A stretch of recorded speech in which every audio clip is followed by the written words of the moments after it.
Welcome to HortTube. My name is Jim Putnam. In this video, I'm going to go over what I'm putting in my vegetable garden and just about my vegetable garden for this season. In this video, I limited the number of things I'm putting in here. I plan on taking some time off during the summer and not being able to maintain a whole lot of things. And I'm taking the year off from growing squash and zucchini because squash borers and me are, we've put up the good fight for a long time. I don't want to deal with it this summer, so I'm not growing any squash or zucchini this year. But I want to show you what I've put in here in just a minute, but I want to go over how I've created this garden space this year.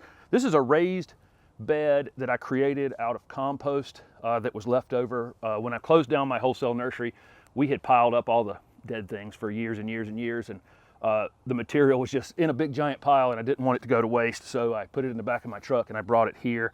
It's also got some pine bark soil conditioner blended in.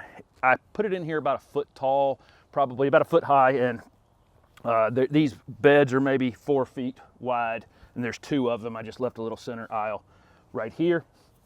I know that this, when things compost, they actually, the pH actually heads toward neutral. Doesn't really matter that it was something that was acid or something that was alkaline. When things compost, they tend to go back toward neutral.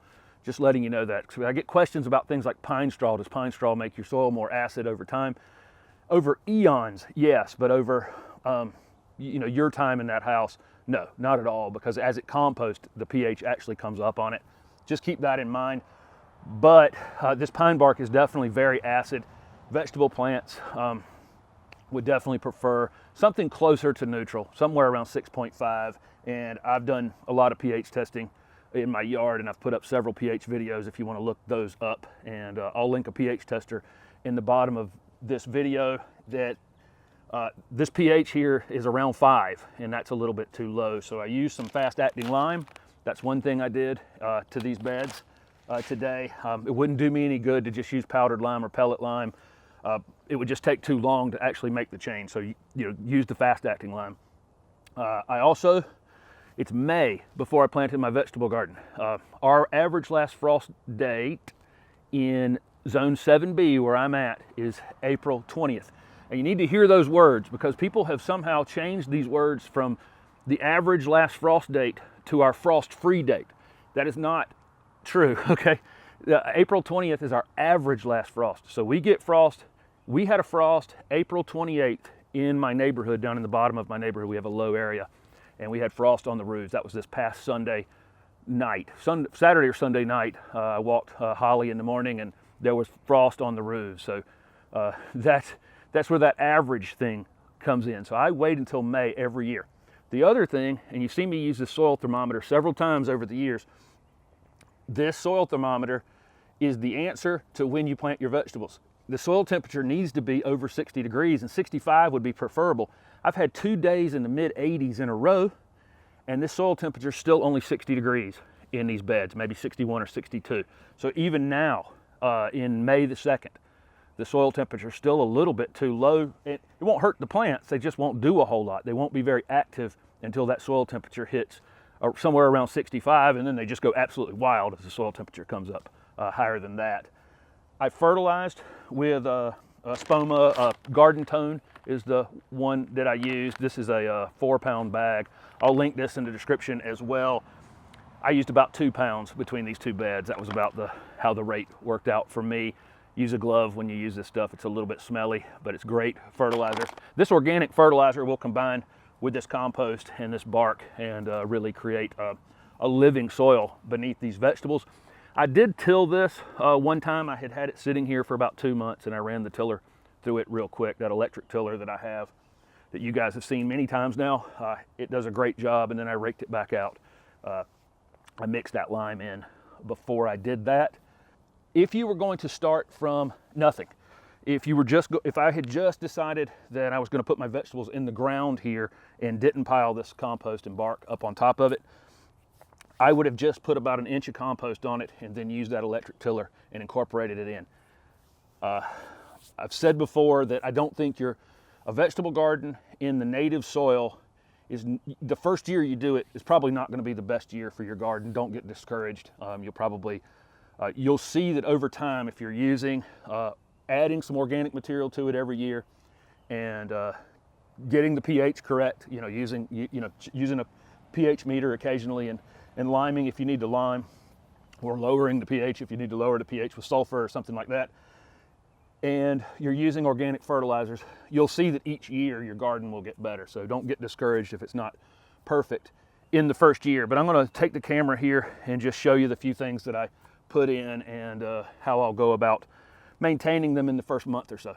I only put in 3 varieties of tomatoes. Tomatoes can be planted very deep. You'll see this thing, I'll replant it. I'll come back and replant it. But I plant up to the first leaf right there. Tomatoes and most vegetable plants can actually be planted pretty deep like that. I'll come back and plant that one in a minute. These are all indeterminate varieties, meaning they're vining tomatoes. If you're doing your tomatoes in containers, you'll want to find determinate varieties. I did a video container planting tomatoes last spring or early summer last year. You may want to take a look at that to find out the difference, but it should say on the tag, this is a Cherokee purple right here, and right there on the back, covered in dirt, right there, if it'll focus on that, it says indeterminate. Indeterminate means vining. Okay, it means that I need to stake these. They really are the best ones for the ground. They just keep giving you tomatoes all summer. The determinate varieties tend to produce most of their tomatoes at one time, but they're great in containers because you don't have to stake them. They grow more like a little bush. Up here at the top, I put in just 4 jalapeno pepper plants. I will pinch the top out of those when they put on a little bit of growth and get them to start to spread out. It's like just a pruning, that's all it is. Up here in the front of this bed, I put in some rosemary and some thyme, a couple basil plants. I'll probably put some more basil in here over time. These are California Wonder bell peppers here. And I put in 2 cucumbers are my favorite. So I have some bush cucumbers over here. This one grows like a little shrub. You don't have to stake them. They're not as out of control as the vining varieties over there, but the straight 8s are typically more what you get at the grocery store, just the longer slicing ones. But I like this bush variety, and it's super, super easy to grow. The cucumbers are a little bit smaller. Right here, I put in some green beans or snap beans, and I put in 4 grow bags here that have green beans in them. I'm going to be doing some more grow bags back here. Back at the end of this side, which will be hard to see because it's so bright right this second, and my shadow is in the middle of it, I'm gonna put a compost bin in right here, and anything I'm composting in my yard, which has started to pile up right there, I'm gonna put into that bin, and then I'll just be able to use my compost will be right beside my vegetable garden in the future. But I have a lot of these grow bags. I just want to try them out and see how they work. The nice thing about these grow bags, as opposed to growing in a plastic container, is air gets through these bags and actually prunes the roots on the plant. So the roots can't just circle around like they would in a plastic container. They get to that edge and actually get burned by the air, and then that causes branching on the roots and makes a better root system. I have never tried them before with vegetables. I've tried some shrubs in them in the past and just decided that the economics of it in a nursery were going to be very tough in these smaller containers. But I am going to try them in my vegetable garden this year and see how well they do. I just want to see what kind of root system it produces. So hopefully you get a few things out of that. I definitely, like I say, I just wait till May. It's so much easier. I don't have to worry about it. I've been selling vegetable plants at the garden center for a month now, and every single pack of vegetables that goes out, I go, be careful.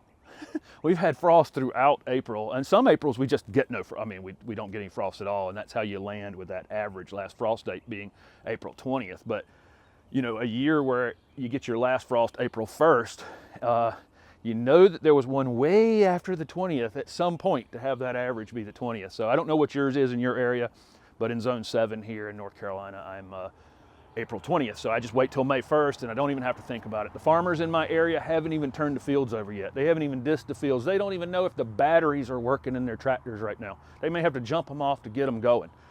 They all wait until May in my area to put these things in because, like I said, the soil temperature is too cold anyway for them, for the things to really take off and do anything. It just kind of puts the seed or the plants at risk. I'll do a follow-up video in the next few weeks and show you how everything is progressing in here in my very small vegetable garden effort.